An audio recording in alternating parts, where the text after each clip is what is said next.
বাংলাদেশের সকল জেলা এবং মহানগরে গতকালকের হামলার প্রতিবাদে বিক্ষোভ মিছিল অনুষ্ঠিত হবে। এছাড়া আমরা সুস্পষ্ট কিছু দাবি সরকারের কাছে রাখতে চাচ্ছি।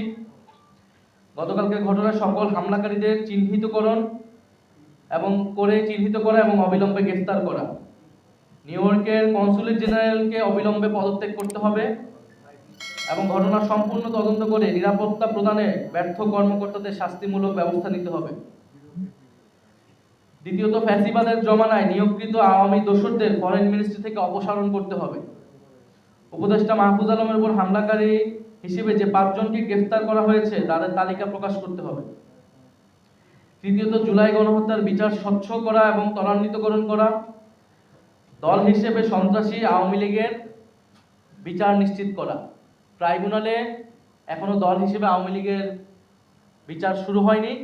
আমরা ট্রাইব্যুনালের কাছে এটার আবেদন জানাবো এবং সরকারের পক্ষ থেকে যাতে উদ্যোগ নেওয়া হয়, যাতে দল হিসেবে আওয়ামী লীগের জুলাই গণ অভ্যুত্থান সহ গত 15 বছরের মানবতা বিরোধী অপকর্মের তদন্ত করে সেটার বিচার কার্যক্রম শুরু করা হয়। এছাড়া পররাষ্ট্র উপদেষ্টার সাথে আমরা বসবো এবং তার থেকে আমরা জবাব দিতে চাবো, কেন বারবার এই ঘটনাগুলো ঘটতেছে দেশের বাইরে। এবং আমরা বিভিন্ন সময় দেখছি পররাষ্ট্র মন্ত্রণালয় কর্তৃক যে নিয়োগগুলো দেওয়া হচ্ছে সেটা নিয়ে নানা বিতর্ক হচ্ছে।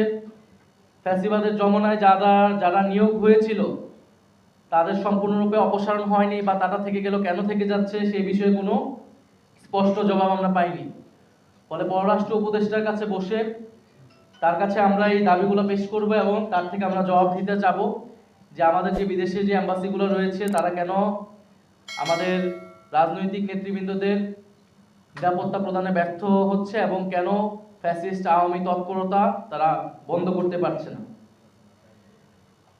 এর পাশাপাশি আমরা দেখতে পাচ্ছি যে আওয়ামী লীগকে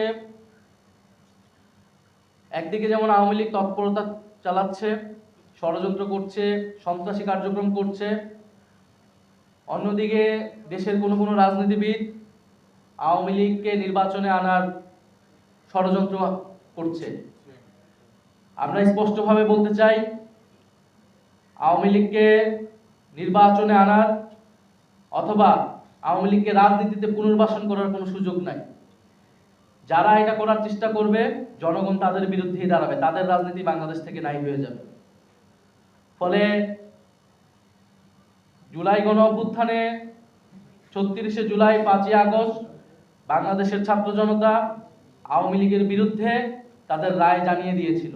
সেই রায়টি ছিল বাংলাদেশে আওয়ামী লীগ এবং মুজিববাদীদের কোনো রাজনীতি থাকবে না এবং তারা যে অপকর্ম করেছে বাংলাদেশে সেজন্য তাদেরকে বিচারের আওতায় আনতে হবে। ফলে সেই জায়গায় আমি আহ্বান জানাবো ফ্যাসিবাদ বিরোধী সকল রাজনৈতিক পক্ষকে, যাতে এই আওয়ামী লীগ প্রশ্নে, মুজিববাদ প্রশ্নে আমরা সবাই এক থাকি। বিচারের মাধ্যমে আমরা যাতে তাদের রাজনৈতিক ফয়সালা করতে পারি এবং আওয়ামী লীগের পুনর্বাসনে, আওয়ামী লীগের ষড়যন্ত্র করা, দেশকে অস্থিতিশীল করার সকল ষড়যন্ত্র আমরা যাতে ঐক্যবদ্ধভাবে রুখে দিতে পারি।